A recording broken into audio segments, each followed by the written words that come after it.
Telespectador da TV 100, nós estamos apresentando mais uma etapa da série Estudos sobre o Evangelho à luz do Espiritismo. Nesta oportunidade, estaremos trabalhando o tema do capítulo 6 do Evangelho segundo o Espiritismo, o Cristo Consolador. Como temos feito sempre, e com base nas reuniões de estudos sobre o Evangelho segundo o Espiritismo, que vem sendo realizados na sede da FEB, em Brasília, nós desenvolveremos o estudo com base no livro Luz Imperecível, que foi uma experiência de Honório Abreu, ex-presidente da União Espírita Mineira, que trabalhou os capítulos, os versículos do Novo Testamento à luz do Espiritismo, mas atendendo algumas perguntas: quando, como, onde e algumas reflexões. Esse estudo, chamado de Minucioso do Evangelho, sem dúvida nenhuma permite-nos uma orientação para um aprofundamento e, ao mesmo tempo, uma ampliação da nossa compreensão sobre o texto do Evangelho. Pois bem, no dia de hoje, o Cristo Consolador, capítulo 6 do Evangelho segundo o Espiritismo. O trecho de João, que é o capítulo 14, versículos 15, 17 e até 26, nos diz o seguinte: Se me amais, guardai os meus mandamentos, e eu rogarei a meu Pai, e ele vos enviará outro Consolador, a fim de que fique eternamente convosco, o Espírito de verdade, que o mundo não pode receber, porque não o vê e absolutamente o não conhece. Mas quanto a vós, conhecê-lo-eis, porque ficará convosco e estará em vós. Porém o Consolador, que é o Santo Espírito, que meu Pai enviará em meu nome, vos ensinará todas as coisas e vos fará recordar tudo o que vos tenho dito. Assim, com base nesse trecho de João, nós vamos desenvolver o estudo nessa oportunidade. Começando por algumas perguntas: onde e quando? Como é que nós podemos compreender esse trecho de João? Bom, para tentar fornecer elementos que possam responder essas perguntas e associando a elas também a questão quem, a gente vai recorrer ao livro Boa Nova, escrito pelo Espírito Humberto de Campos, psicografia de Francisco Cândido Xavier. E no capítulo 25, intitulado A Última Ceia, o primeiro parágrafo nos diz: Reunidos os discípulos em companhia de Jesus, no primeiro dia das festas da Páscoa, como de outras vezes, o mestre partiu o pão com a costumeira ternura.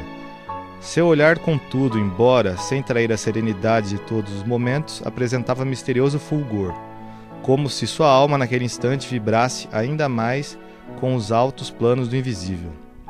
Então aqui, nessa passagem de Humberto de Campos, que ele dá uma contextualização desse trecho extraído do Evangelho de João, ele já fornece elementos para a gente tentar entender essa questão do onde e do quando. Então os personagens envolvidos aqui seriam Jesus e os discípulos. Então eles estariam reunidos quando? Seria essa a primeira pergunta. Eles estariam reunidos na festa de Páscoa. Então a festa de Páscoa, ela era uma ocasião feita uma vez por ano, a principal em termos religiosos dos judeus, e eles iam em peregrinação a Jerusalém para purificar, para se purificarem e para renovar a paz e a comunhão com Deus. Era a principal festa dos judeus nesse sentido. Então todos peregrinavam para Jerusalém. Então aqui a gente tem a questão do quando. Quando ocorreu? No primeiro dia da Páscoa. E o primeiro dia da Páscoa, ele começava no entardecer de um dia e se estendia até o entardecer do outro dia. Então isso se transcorreu durante a noite. Esse diálogo de Jesus com os discípulos. Aqui, então a gente já definiu Páscoa, a parte da noite, a questão do onde. onde a Páscoa ela se dava em Jerusalém. Então as pessoas peregrinavam para Jerusalém para irem se purificar no templo, o templo de Salomão. Jerusalém, além dessa questão geográfica da cidade, essa localização que ficava na Judéia, há também a questão metafórica do que significa essa localização geográfica em relação à nossa alma, que é o que Honório chama a atenção para a gente no início do livro Luz Imperecível. Então ele nos diz que os lugares e os ambientes que Jesus escolheu para ensinar, para passar os seus ensinamentos, eles correspondem metaforicamente a regiões ou ambientes presentes na extensão territorial da alma e definem os estados de espírito.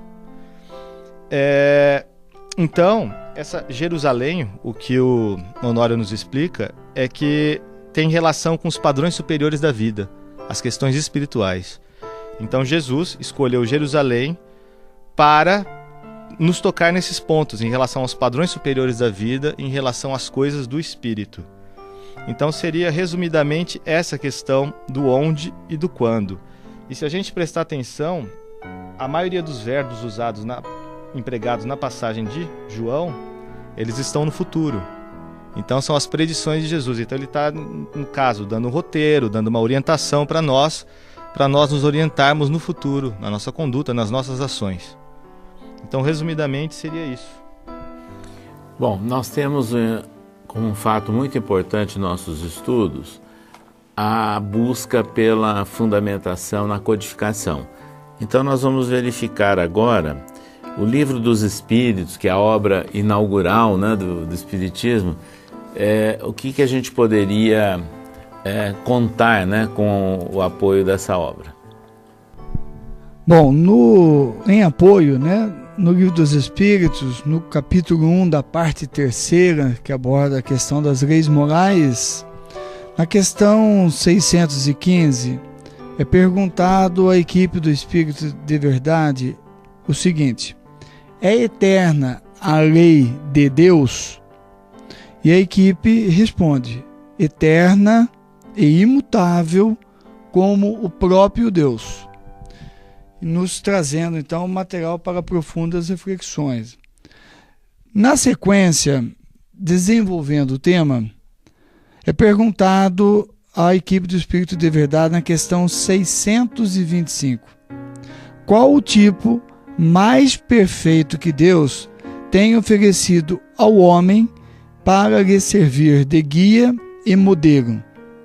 E a equipe do Espírito de Verdade responde de uma forma muito direta com uma palavra: Jesus. Então não há dúvidas e não deixa dúvidas qual o tipo mais perfeito que Deus tem oferecido ao homem para lhe servir de guia e modelo: Jesus. Depois vem um outro comentário um pouco mais longo, mas acho que atende bem essa questão.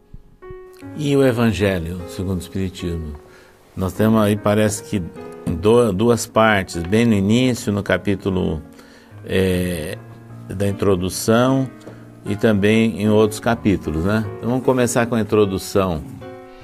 Aqui na introdução, que é maravilhosa, 40 e poucas páginas de introdução, né? No item 2, a autoridade da doutrina espírita fala do controle universal dos ensinos dos espíritos. Aí, aqui no segundo parágrafo, diz o seguinte: quis Deus que a nova revelação chegasse aos homens por mais rápido caminho e mais autêntico. Incumbiu, pois, os espíritos de levá-la de um polo a outro, manifestando-se por toda parte, sem conferir a ninguém o privilégio de lhes escutar, né? Então, se nós formos reportar um pouquinho atrás em Moisés trouxe seu ensinamento, ficou personificado numa única pessoa, num único ponto do universo. Jesus também. Jesus trouxe a mensagem, foi divulgado num único ponto, que levaria às vezes séculos e séculos para chegar para cobrir todo o globo. Então Deus quis que a doutrina de Jesus viesse até nós, depois já de Jesus, no Espiritismo, de uma maneira diferente, mais ampla, né? Então ele fez com que ela chegasse então em vários pontos ao mesmo tempo, por vários espíritos. Até porque obsidiar uma pessoa, digamos assim, a grosso modo, é fácil. Obsidiar uma equipe já é mais difícil. daí uma lição para nós também, sabemos que o trabalho em equipe é muito melhor do que o trabalho individual. Então, obsediar todo um grupo se torna muito mais difícil, até impossível. Então, essa é a ideia, né? De nós termos a mensagem de Jesus trazida ao mesmo tempo em vários pontos, sem deixar ninguém descoberto. Todos têm o direito, todos de qualquer religião, de qualquer seita, de qualquer raça, de qualquer classe social, todos teriam o mesmo acesso. Então, esse aqui que é o mais importante que eu achei aqui, desse controle universal dos ensinos dos Espíritos. Então nós já temos aí, nas obras básicas de Kardec, o conceito de que Jesus é o nosso guia e modelo, o Espiritismo se apresentando dentro de uma visão assim, e ampla e geral, né? Que é chamada por Allan Kardec de controle universal dos Espíritos, do Evangelho. Mas, e que mais que o Evangelho nos fala sobre isso? No próprio capítulo 6 do Cristo Consolador, no item 7, que é o penúltimo item deste capítulo, o Espírito de Verdade nos relata o seguinte: sou o grande médico das almas e venho trazer-vos o remédio para que vos há de curar. Os fracos, os sofredores e os enfermos são os meus filhos prediletos. Venho salvá-los. Vinde a mim, vós que sofreis e vos achais oprimidos, e sereis aliviados e consolados. Então a gente percebe que nesse pequeno trecho do item 7 do capítulo 6 do Evangelho, nós temos aqui a respostas para três perguntas. O quem, onde ele fala que Jesus, né, o Espírito de Verdade, Jesus, médico das almas. Então, quem? Jesus, médico das almas. Mas para quem que ele é médico? Para quem que ele vai ser médico? Não para o corpo físico, mas para as almas. Mas as almas de quem? Aí ele fala aqui dos fracos, dos sofredores, dos enfermos, que são filhos prediletos de Jesus. Então, esse quem está bem caracterizado. Agora, por que que Jesus vem a atender a estes que ele denominou como seus filhos prediletos? Porque sofreis e que se achais oprimidos. Então, aqueles que estão sofrendo e que estão se achando, se considerando oprimidos, para esses que Jesus veio buscar. Agora, para que eles faria isso? E ele diz no final aqui, porque eles serão aliviados e consolados. E aí é o papel do Cristo nesse capítulo 6, do Cristo Consolador. Consolar, aliviar aqueles que estão sofrendo, aqueles que estão enfermos, aqueles que estão fracos e que se acham oprimidos. Mesmo capítulo que o Roberto acabou de citar, no item 5, né? Aí fala aqui: meu Pai não quer aniquilar a raça humana, quer que, ajudando-vos uns aos outros, mortos e vivos, isto é, mortos segundo a carne, porquanto não existe a morte, vos socorrais mutuamente. Então Jesus viu que a sua mensagem não ficou bem clara quando ele aqui esteve, devido ao nosso atraso espiritual, ao nosso momento que viveram naquela ocasião. Então, mas Deus não nos punirá por isso. Ele sabe nos perdoar. Então permitiu que viesse então o advento do Espiritismo para nos trazer essas verdades. Aí que então ele fala aqui, dá uma receita, né? Diz: Espíritas, amai-vos, este é o primeiro ensinamento, e instruí-vos, este o segundo. No cristianismo encontram-se todas as verdades, são de origem humana, os erros que nele se enraizaram. Então essa mensagem aqui do advento vem nos mostrar mais uma vez o amor do Pai para conosco, e que Ele está sempre disposto a nos auxiliar. E aqui mais na frente no capítulo, aliás no item 8 do mesmo capítulo, fala: a abnegação e o devotamento são uma prece contínua e encerram um ensinamento profundo. A sabedoria humana reside nessas duas palavras. Possam todos os espíritos sofredores compreender essa verdade, em vez de clamarem contra suas dores, contra os sofrimentos morais que neste mundo vos cabem em partilha. Ou seja, ao invés de nós ficarmos lamentando, nós podemos trabalhar. Então é isso, né, que o Consolador Prometido veio nos trazer esses ensinamentos. Eu gostaria de, na mesma sequência, né, mantendo a ideia, o Roberto puxou ali a questão do aliviar o sofrimento, o Zé Luiz nos trouxe essa questão do devotamento e da abnegação. E interessante nós entendemos aí no item 4 a proposta correta do Consolador, né, de Jesus, que muita gente fala, aliviar, eu não vou mais sofrer, eu tô livre, né? Mas o consolo vem do entendimento que nós passamos a ter das causas dos sofrimentos, que é das existências anteriores, né, e na destinação que a Terra tem, como escola abençoada, onde nos permite passar por esse crivo desses problemas anteriores. E aí ele diz o seguinte, mostra o objetivo dos sofrimentos, apontando-os como crises salutares que produzem a cura. Então eu me alivio na medida em que eu entendo por que eu estou sofrendo, da onde está vindo, e me consolo, porque eu sei que eu estou aqui neste momento necessitado dessa cura para aliviar.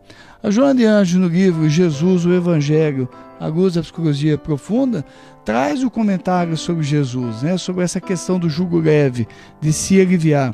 E ela fala do médico das almas, ela diz assim, rapidamente, Jesus humanizado é o grande médico das almas, é o Jesus humanizado. Quer dizer, o Consolador prometido não é mais o Jesus distante, de nós fixo, parado numa parede, é um Jesus vivo que está nos acompanhando, nos ajudando a sair da sombra e encontrar a luz dentro de nós mesmos, né? Entendendo o valor dessa crise. Quando eu entendo a crise, eu entendo o devotamento e a abnegação que o Zé Luiz falou, né? Eu me devoto, me entrego, sofro os golpes mais profundos e sigo em frente, me consolando.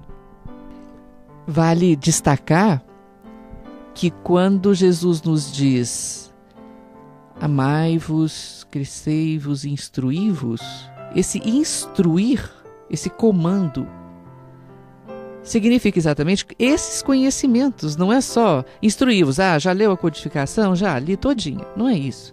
É o instruir, ou seja, fazer com que aquele ensinamento se torne o seu instrumento de compreensão. Aí sim, nós passamos a entender o porquê da dor, nós passamos a entender o porquê das vicissitudes e, entendendo, saberemos vivenciá-los melhor.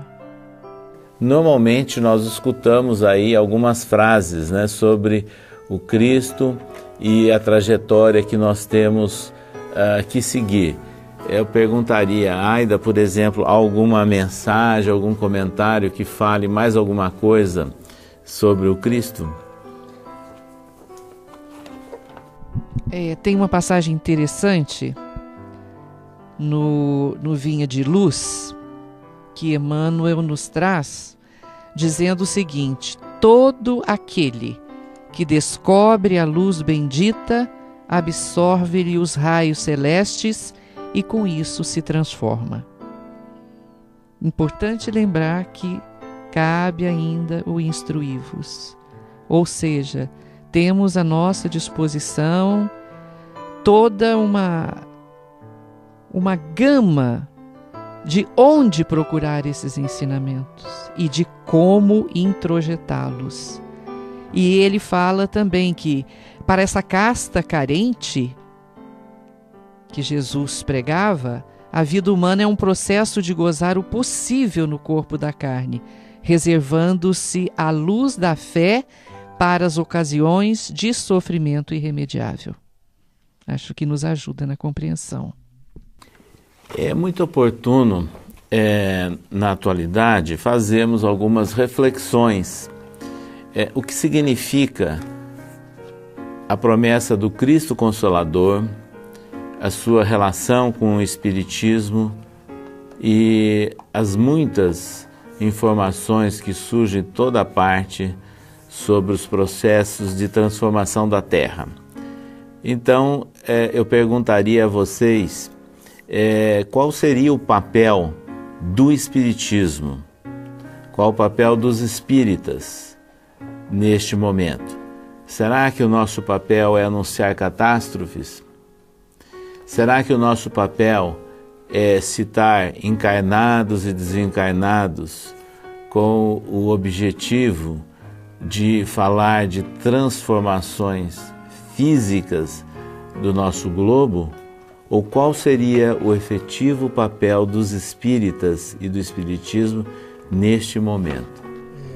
Nessa linha de raciocínio, César, até buscando fazer uma prévia a esses anúncios ou não que a doutrina espírita deve realizar, eu acredito que a gente deve avaliar bem o que João escreveu no capítulo 14, e que você leu há pouco, né?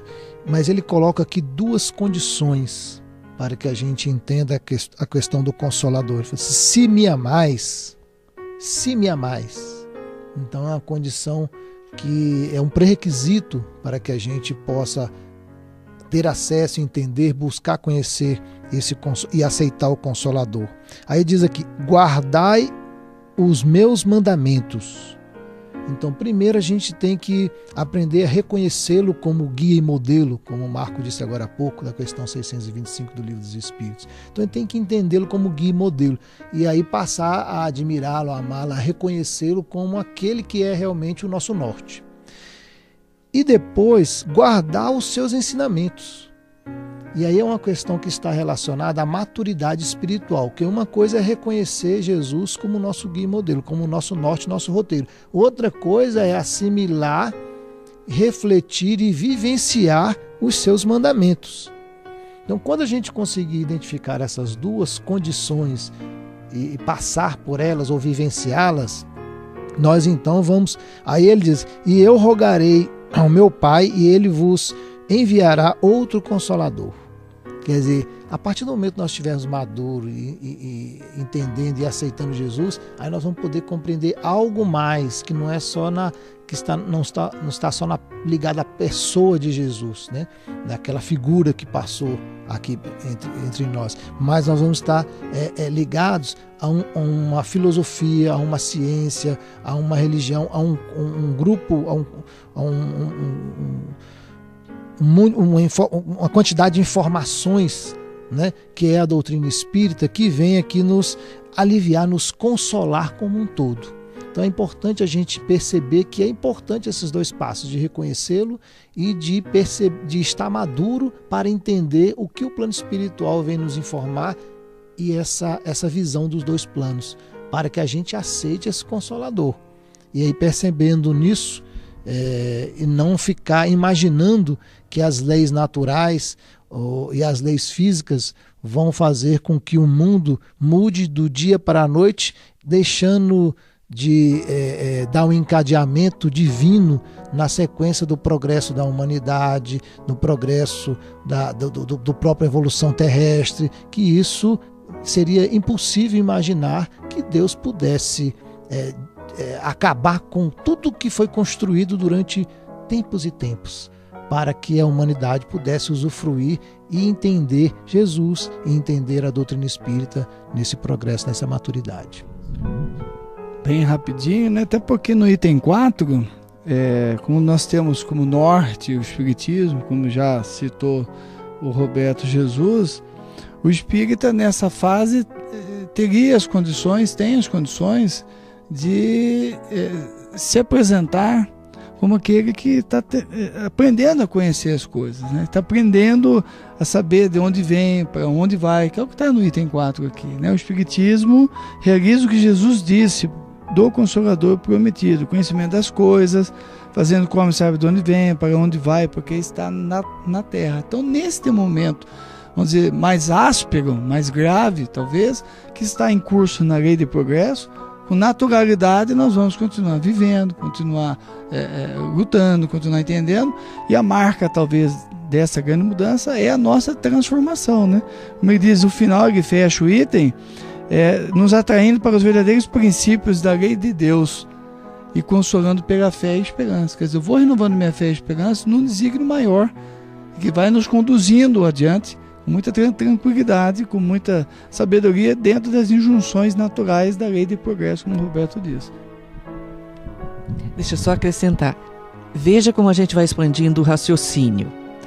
Quando a gente fala em consolo, consolador, dá a impressão que o agente desse consolo é um coitado, é um miserável, um pobrezinho. Somos nós na nossa percepção inicial. Agora, esse consolador, se introjetado na alma, o que ele faz? Com que esse consolo seja uma coisa natural, como você passou, né? A leitura do Evangelho. Então, torna-se uma reação natural. Não sou mais um coitado. Eu já tenho o entendimento de cada passagem que eu vivo aqui na Terra. Só lembrando, né, que essa questão da paciência, que é um atributo muito importante, tem uma mensagem aqui que diz até que é de Joana de Ângeles, né, que é da paciência, do capítulo 9, que fala que Deus, a dor é uma bênção que Deus envia aos seus eleitos. Nós temos que estar preparados, então, a entender essa passagem, né, e executar, porque, como diz a Aida aqui agora mesmo, não basta só estudar, não basta decorar a codificação, nós temos que entendê-la e depois colocar em prática. Primeiro conosco mesmo, depois com o nosso próximo. Então acho que fica claro que o papel nosso, espíritas, não é de ficar anunciando catástrofes, não é de criar aí pesadelos e desequilíbrios nas pessoas. Ao contrário, o papel nosso de espíritas é de fazer cumprir aquele trecho do Evangelho segundo o Espiritismo, da mensagem intitulada Missão dos Espíritas, onde diz, entre outras, ide, pois, e levai a palavra divina. Então, a nossa tarefa é exatamente de levar a mensagem de Jesus, ampliada pela compreensão do Espiritismo, para que ela represente o consolo para a humanidade. Para encerrar, nós lembramos que no livro A Caminho da Luz, o Espírito Emmanuel, pela psicografia de Chico Xavier, nos idos de 1938, escreveu logo no início do livro, falando sobre os primeiros tempos do nosso orbe terrestre.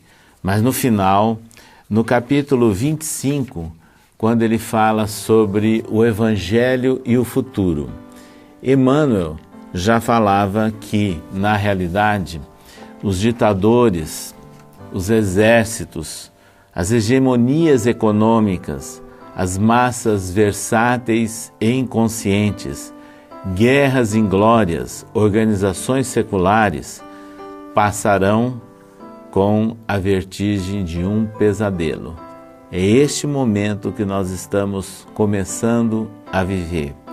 E diz mais Emmanuel, em 1938, toda a realidade é a do Espírito e toda a paz é a do entendimento do reino de Deus e de sua justiça. E Emmanuel fala então sobre o Espiritismo na sua missão de consolador. Espiritismo, que anota o orientador, é o amparo do mundo neste século de declives de sua história. Só ele pode, na sua feição de cristianismo redivivo, salvar as religiões que se apagam entre os choques da força e da ambição, do egoísmo e do domínio, apontando ao homem os seus verdadeiros caminhos. No seu manancial de esclarecimentos, poder-se-á beber a linfa cristalina das verdades consoladoras do céu, preparando-se os tempos, as almas, para a nova era. São chegados os tempos em que as forças do mal serão compelidas a abandonar as suas derradeiras posições de domínio nos ambientes terrestres, e seus últimos triunfos são bem o penhor de uma reação temerária e infeliz, apressando a realização dos vaticínios sombrios que pesam sobre o seu império perecível.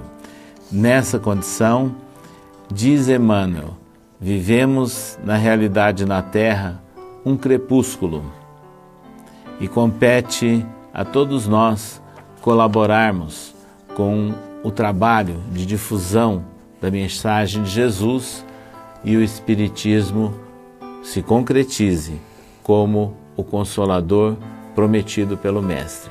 Então, a análise desse estudo é extremamente necessária para as nossas reflexões nos grupos, nos centros espíritas, e que possamos cada vez mais nos comprometermos com esse processo de colaboração com a melhoria da humanidade e a preparação de bases, preparação de alicerces para uma nova era para a humanidade. A vocês da TV SEI, agradecemos a atenção, acompanhando esse estudo, e convidamos para um próximo dia uma nova etapa de estudos sobre o Evangelho à luz do Espiritismo.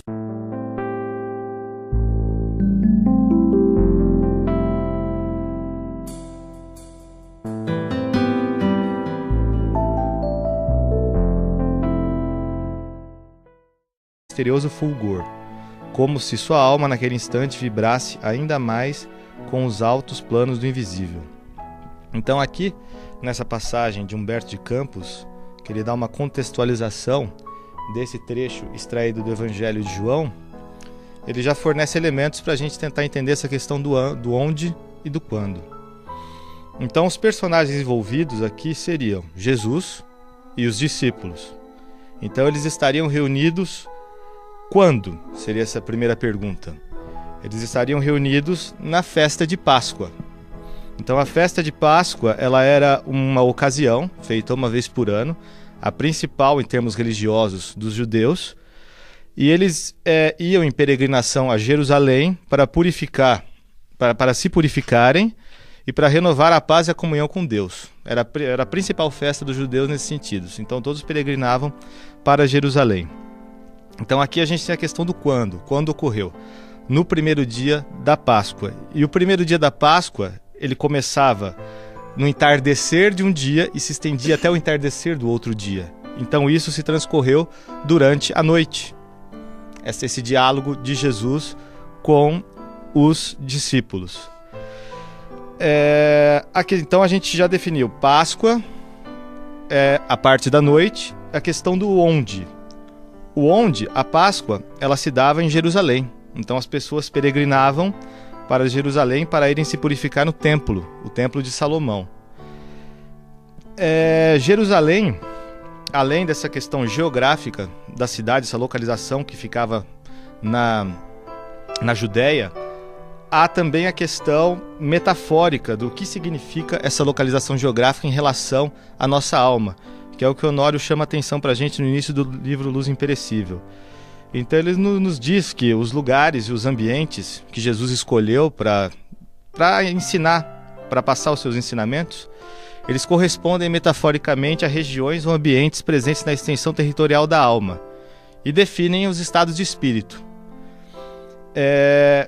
Então, essa Jerusalém, o que o Honório nos explica, é que tem relação com os padrões superiores da vida, as questões espirituais. Então Jesus escolheu Jerusalém. Mas atendendo algumas perguntas, quando, como, onde e algumas reflexões.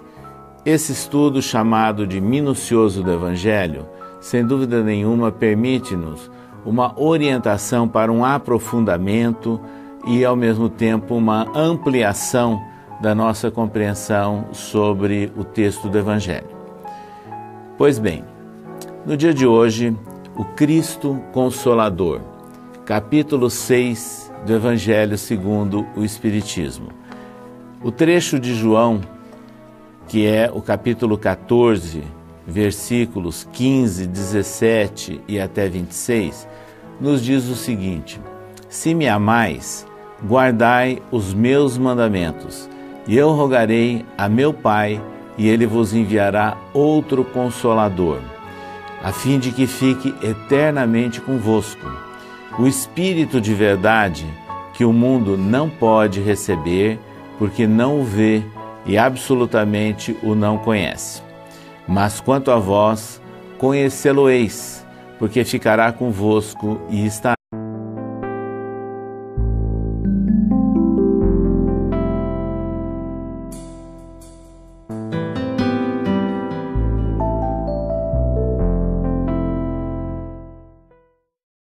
Telespectador da TV SEI, nós estamos apresentando mais uma etapa da série Estudos sobre o Evangelho à luz do Espiritismo. Nesta oportunidade, estaremos trabalhando o tema do capítulo 6 do Evangelho segundo o Espiritismo, o Cristo Consolador. Como temos feito sempre, e com base nas reuniões de estudos sobre o Evangelho segundo o Espiritismo, que vem sendo realizados na sede da FEB, em Brasília, nós desenvolveremos o estudo com base no livro Luz Imperecível, que foi uma experiência de Honório Abreu, ex-presidente da União Espírita Mineira, que trabalhou os capítulos, os versículos do Novo Testamento à luz do Espiritismo, para em vós. Porém o Consolador, que é o Santo Espírito, que meu Pai enviará em meu nome, vos ensinará todas as coisas e vos fará recordar tudo o que vos tenho dito. Assim, com base nesse trecho de João, nós vamos desenvolver o estudo nessa oportunidade. Começando por algumas perguntas: onde e quando? Como é que nós podemos compreender esse trecho de João? Bom, para tentar fornecer elementos que possam responder essas perguntas e associando a elas também a questão quem, a gente vai recorrer ao livro Boa Nova, escrito pelo Espírito Humberto de Campos, psicografia de Francisco Cândido Xavier.